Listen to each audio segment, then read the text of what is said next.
I suggest that he be happy with the things that I haven't brought up. I never brought up really and never really discussed why you were not at Kobe Bryant's memorial service. I never really brought up or discussed why you did not attend Dwayne Wade's Hall of Fame induction when that man was directly responsible for you capturing a championship for the first time in your career. I brought up none of that. I didn't bring up the fact that even though when people had asked, you had alluded to what had happened tragically to your son, and thank God he's okay with his heart condition. I didn't bring up the fact that even though you couldn't go to the Hall of Fame induction of Dwayne Wade weeks earlier, you were out of the country on business. I didn't bring that up. That's your personal business, okay? But the fact is you wasn't at the Hall of Fame induction of a brother that's going to drastically assist to you being a Hall of Famer because he helped you become the champion that you are, and he was a big brother to you. I brought up none of these things. But LeBron James at the end of the day wants to come at me, and he's walking around pouting. Why would he be pouting? The man is 22. He is universally recognized as the Mount Rushmore of basketball. He is unquestionably one of the greatest players to have ever played basketball. I have him top 2. Stab me in the chest. Crucify me. Why do you think I was so upset when LeBron James wasn't at Dwayne Wade's Hall of Fame induction ceremony?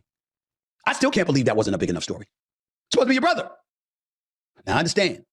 Bronny James, just a few months ago, had the heart ailment, collapsed at USC, rushed to the hospital. Thank God he's okay. And I understand LeBron James spending time with family. But from my understanding, he traveled over the summer. And I'm not LeBron James, and I don't get to take private jets that often, but occasionally I do. And I happen to know that you could have had time to fly in for the Hall of Fame induction of your brother. I promise you this, and it's a prognostication, it's a prediction, but I can't say definitively. But I'm almost willing to say, let me promise you that when LeBron James' day comes and he's inducted into the Hall of Fame, I promise you, D-Wade will be there. You can bet the house. There's a lot that we don't talk about with LeBron James. Remember when the memorial service took place for Kobe Bryant? I'm quite sure he had his reasons. LeBron was devastated. Loved Kobe. We get that. I can't believe I didn't see him there. Magic was there. Jordan was there. Shaq was there. Steph Curry was there. D-Wade was there. The NBA community was in attendance.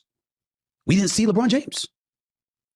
Two of the most conspicuous, biggest moments, albeit for completely different and in Kobe's case, absolutely tragic reasons. We didn't see the face of LeBron James, the face of the league, one of the preeminent faces in the world of sports. And every time we turn around and we ask these questions, it's like throwing shade. It's not throwing shade. It's recognizing his greatness, his significance, his impact, and wondering why. People were blowing up my phone since the first segment of the show when I talked about him at the memorial service, okay? I didn't mean to say he wasn't in the building. I was told he was in the building. You understand? But we saw a whole bunch of players out there. We didn't see him. Why? I'll let him answer that one day if he so chooses. I didn't mean to say he wasn't in the building. I was told he was in the building. Why you were not at Kobe Bryant's memorial. If you're going to have an argument, please don't lie. Please don't make shit up. If you have a problem, don't make shit up and say, well, why weren't you at Kobe's funeral or memorial service? And why were you not doing this? Just fact check yourself. The beef is not fun when we know you've run out of things to talk about.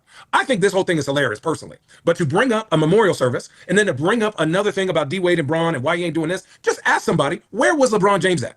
It's LeBron James. People probably know where his airplane is at all times. That's it. So just don't lie to try and win an argument or to make yourself look better. If you don't like him and say, I don't like you because of A, B, C, and D, I get it. Some people are going to like it. Some people aren't. But don't start making shit up that is way personal and has absolutely nothing to do with the beef that started when you said, I'm pleading to you as a father. Because that one sentence is the whole reason, this whole thing. And then for you to say, oh, well, I'm just talking basketball. When you say I'm pleading to you as a father, that has nothing to do with basketball. That's dead to dead, man to man, and then the basketball stuff's to the side. So let's just keep it however we want to keep it. I don't care if you like each other. I think this is hilarious. But Stephen A. Smith and ESPN folks, no offense to you guys, just don't lie and make shit up to keep this going. Let's just keep it real. Yes, we do have the facts. He was at the memorial service. There's multiple films of Diana Taurasi pointing to him and talking to him. And also from him, he said, I just didn't want to be on camera. And then 2, Bronny had his heart issue and he was at the Mayo Clinic that same week. So to be like, oh, why weren't you at D-Wade's thing? Well, he was in the hospital with his son getting heart surgery. So. Was it undeniable at an early age? I mean, who has a turn-away fadeaway jumper at 11? LeBron barely got it today.